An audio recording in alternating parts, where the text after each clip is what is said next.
It was the summer of 2023, and the excitement in the air was palpable as the world prepared for the rare celestial event, a total solar eclipse. As an avid sky watcher, I had been eagerly anticipating this moment for months. I packed my gear, a telescope, camera, and snacks, and set off to join the crowds gathering in the small town of Oak Ridge, known for its perfect view of the eclipse. The day arrived, and the sky was clear, with just a few wispy clouds drifting lazily by. I found a spot in a clearing, surrounded by fellow enthusiasts, all eagerly awaiting the spectacle about to unfold. As the moon slowly began to edge its way in front of the sun, the atmosphere buzzed with anticipation. As the eclipse progressed, I couldn't tear my eyes away from the mesmerizing sight. The world around me grew dimmer, the temperature dropped, and an eerie silence descended upon the crowd. It was as if time itself had paused, holding its breath in anticipation of what was to come.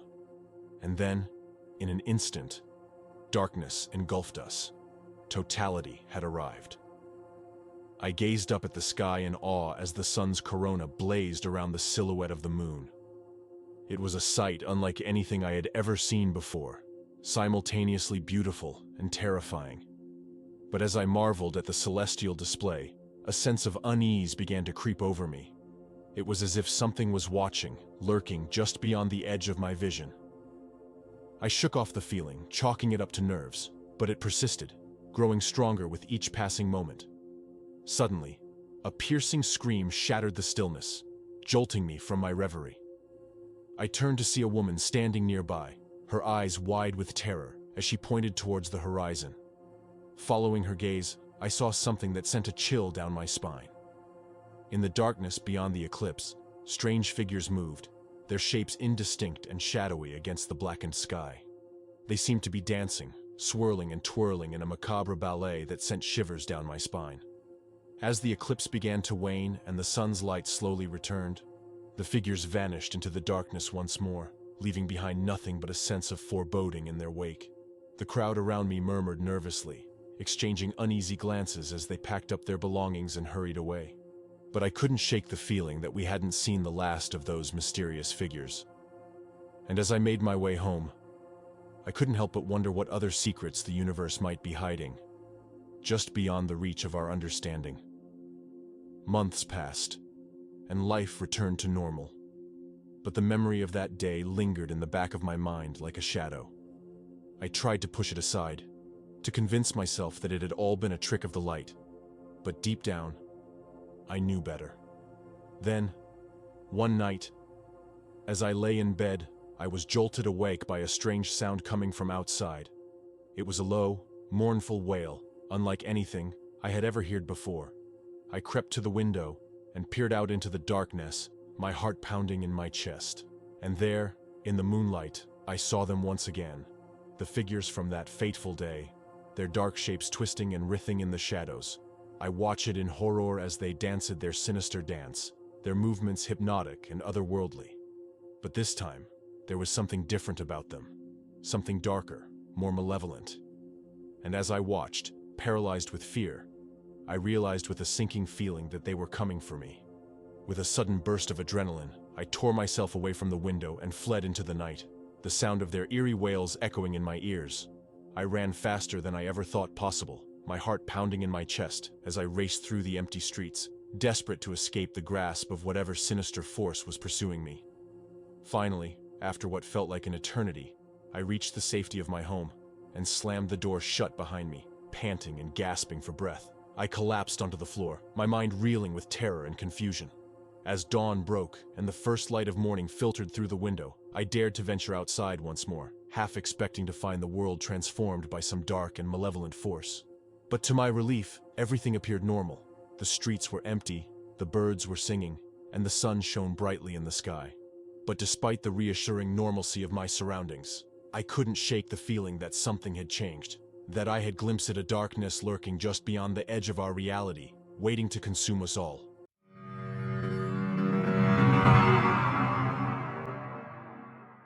I've always been fascinated by celestial events, the way they paint the sky with their eerie beauty, casting an otherworldly spell upon us mere mortals. But my fascination turned to dread one fateful day when I witnessed a solar eclipse like no other. It happened during a summer vacation in a small town nestled in the heart of the countryside. My friends and I decided to make the most of the rare cosmic event by organizing a viewing party at my place. We set up telescopes, laid out blankets, and stocked up on snacks, eagerly awaiting the moment when the moon would blot out the sun. As the eclipse began, a strange sense of unease settled over me. It wasn't just the darkening sky or the chill in the air. It was something deeper, something primal that whispered of ancient fears long forgotten. But I brushed it aside, chalking it up to nerves. As the moon crept across the sun, I noticed something odd. Shadows seemed to twist and elongate, stretching like tendrils across the ground. At first, I thought it was just a trick of the light, but then I saw them move. I blinked, thinking it was a trick of my eyes, but when I looked again, the shadows were definitely moving. Slithering and writhing like living things, they converged towards the center of the eclipse, forming a dark mass that seemed to pulsate with malevolent energy. Fear clenched my heart as I watched, rooted to the spot as if by some unseen force. My friends noticed too, their voices hushed as they exchanged nervous glances. But none of us dared to look away, transfixed by the unfolding spectacle. And then, as suddenly as it had begun, the eclipse ended. The sun emerged from behind the moon, bathing the world in its golden light once more. The shadows retreated, melting back into the darkness from whence they came, leaving us shaken but alive. We tried to brush off what we had seen, attributing it to the strangeness of the eclipse. But deep down, we knew it was something more, something ancient and malevolent that had been awakened by the celestial event. That night, strange things began to happen. Objects would go missing only to reappear in the most unlikely of places. Unexplained noises echoed through the house, sending shivers down our spines. And worst of all, I began to see shadows out of the corner of my eye, darting and dancing just beyond my line of sight. I tried to convince myself that it was just my imagination running wild, but deep down, I knew the truth. The shadows were real, and they were coming for us. As the days passed, the strange occurrences only grew worse. My friends began to act strangely, their eyes hollow and vacant as if something had taken root inside them. I tried to reach out to them, to shake them from their stupor, but it was no use. They were lost to whatever darkness had consumed them. Desperate for answers, I turned to the only person who might be able to help me. An old woman who lived on the outskirts of town. She was rumored to be a witch, her small cottage surrounded by herbs and charms meant to ward off evil spirits. I found her sitting on her porch, rocking back and forth in her creaky old chair. Her eyes gleamed with wisdom as she listened to my tale, nodding knowingly as I spoke of the shadows and the eclipse. "You've seen them, haven't you?" she said, her voice a whisper on the wind. "The shadows that dance in the darkness, hungry for souls." I nodded, my throat dry with fear. "What are they? And how do I stop them?" The old woman's lips curled into a grim smile. "There is only one way to stop them," she said. "You must confront the darkness within yourself." I didn't understand what she meant at first, but then it dawned on me. The shadows weren't just physical entities. They were manifestations of our own fears and insecurities. To defeat them, we had to face the darkness within ourselves. Armed with newfound resolve, I returned home determined to save my friends and banish the shadows once and for all. But as I stepped through the door, I knew that the battle had only just begun. The house was shrouded in darkness, the air thick with the stench of decay. My friends lurked in the shadows, their eyes gleaming with malice as they advanced towards me. But I refused to back down, steeling myself for the confrontation to come. With a primal scream, I launched myself at the shadows, grappling with them in a desperate bid for survival. It was a battle of wills, a fight for control over the darkness that threatened to consume us all. And then, just when it seemed like all hope was lost, I saw a glimmer of light shining through the darkness. It was small at first, barely a flicker on the horizon, but it grew stronger with each passing moment until it bathed the room in its golden glow. The shadows recoiled, shrieking in agony as they were banished back to the depths of the eclipse. My friends blinked, their eyes clearing as if awakening from a long nightmare. And as the light washed over us, I knew that we were finally free. But the old woman's words still haunted me, lingering like a shadow in the back of my mind. For I knew that the darkness within us was not so easily defeated, and that the battle against our inner demons was far from over. But as long as we stood together, I knew that we could face whatever darkness the world threw at us and emerge victorious in the end.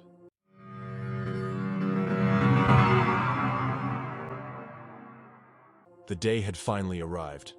The entire city was abuzz with excitement as we prepared to witness a rare phenomenon, the total solar eclipse. I had been eagerly anticipating this event for months, and now, as I stood on my apartment balcony overlooking the skyline, I couldn't contain my excitement. I had my camera ready, eager to capture every moment of the eclipse. The sky was clear, with not a cloud in sight, promising a perfect view of the celestial spectacle.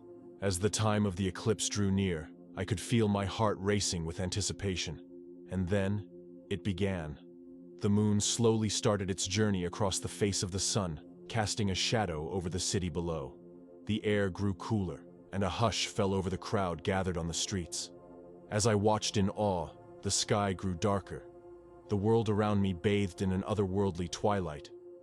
It was as if time itself had slowed down, holding its breath in anticipation of the moment to come. And then, just like that, it happened. The moon fully obscured the sun, plunging the city into darkness. Totality had arrived. I gazed up at the sky in wonder as the sun's corona blazed around the silhouette of the moon, a sight unlike anything I had ever seen before. But as I marveled at the celestial display, a sense of unease began to creep over me. It was as if something was watching, lurking just beyond the edge of my vision. I shook off the feeling, chalking it up to nerves, but it persisted, growing stronger with each passing moment. Suddenly, a cold breeze swept through the air, sending a shiver down my spine. I turned to see a figure standing on the balcony beside me, their features obscured by the darkness of the eclipse. I opened my mouth to speak, but before I could utter a word, the figure spoke first. Their voice was low and hollow, sending chills down my spine. "Do you see them?" they asked, gesturing towards the sky. I followed their gaze and saw them, shadows moving in the darkness beyond the eclipse, their forms shifting and twisting in the eerie twilight. "What are they?" I asked, my voice barely above a whisper. The figure turned to me, their eyes burning with an intensity that sent a shiver down my spine. "They are the Watchers," they said, beings from another realm, drawn to the darkness of the eclipse. I felt a chill run down my spine as I listened to their words. It was as if a veil had been lifted from my eyes, revealing a world beyond the one I knew. As the eclipse began to wane and the sun's light slowly returned, the figure vanished into the darkness once more, leaving behind nothing but a sense of foreboding in their wake. I couldn't shake the feeling that we hadn't seen the last of them, and as I made my way back inside, I couldn't help but wonder what other secrets the universe might be hiding, just beyond the reach of our understanding. That night, as I lay in bed, I couldn't shake the feeling of unease that lingered in the air. Every sound seemed to echo with hidden meaning. Every shadow seemed to dance with a life of its own. And then, just as I began to drift off to sleep, I heard it, a soft, insistent tapping at my window. My blood ran cold as I sat up in bed, my heart pounding in my chest. I crept towards the window, my hands trembling as I reached out to pull back the curtains. And there, bathed in the pale light of the moon, stood the figure from the balcony, their eyes burning with a cold, malevolent light. I wanted to scream, to run, to hide from the horror that stood before me. But I was frozen, paralyzed by fear and uncertainty. And then, with a sudden burst of movement, the figure vanished into the night, leaving me alone with my terror.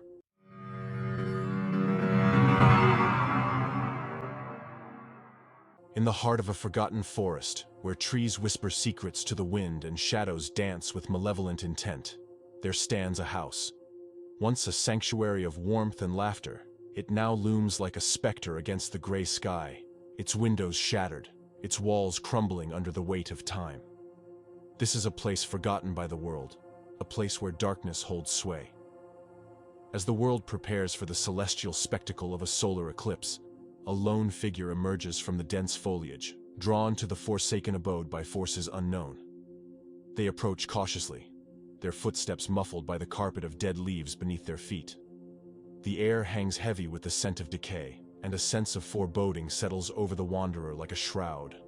With trembling hands, they push open the rusted door and step into the darkness within. The interior of the house is a labyrinth of shadows and secrets, each corner hiding untold horrors. Dust motes dance in the feeble light that filters through cracked windows, casting eerie patterns on the decaying floorboards. As the solar eclipse draws nearer, strange phenomena begin to unfold within the confines of the dilapidated house. Whispering voices echo through the halls, their words indecipherable yet laden with menace. Shadows twist and writhe, taking on sinister forms that seem to watch the intruder's every move. Exploring further, the wanderer comes across old photographs scattered on a dusty table. They depict scenes of joy and laughter, families frozen in time with smiles frozen on their faces. But as the figure examines them closer, they notice something unsettling. The faces in the photographs are contorted in agony, their eyes empty and lifeless. In the depths of the house, the wanderer discovers a locked door, its surface etched with strange symbols that seem to pulse with an otherworldly energy. Despite the sense of dread that grips them, they cannot resist the urge to uncover the secrets hidden behind it. With a creak of ancient hinges, the door swings open, revealing a room bathed in an eerie blue light. An altar stands at its center, adorned with arcane artifacts that seem to hum with power. The figure approaches cautiously, their heart pounding in their chest. As the solar eclipse reaches its zenith, the veil between worlds grows thin and the air crackles with dark energy. Shadows coalesce into twisted forms, reaching out with clawed hands to drag the wanderer into the abyss. Suddenly, the candles flicker and die, plunging the room into darkness. A chill wind whispers through the room, carrying with it the scent of death and decay. The figure's blood runs cold as they realize they are not alone. From the shadows steps a hooded figure, their features obscured by darkness. They move with a grace that belies their inhuman nature, their eyes gleaming with malevolence. With a voice like gravel scraping against stone, they speak. "You have awakened that which should have remained dormant," the hooded figure intones. "Now, you must pay the price." The wanderer tries to flee, but the hooded figure's icy grip holds them in place. Desperate pleas for mercy fall on deaf ears as the darkness closes in around them. As the eclipse reaches its climax, the lines between reality and nightmare blur, and the wanderer is consumed by a darkness from which there is no escape. And so, the house remains shrouded in mystery, a monument to the darkness that lurks within us all.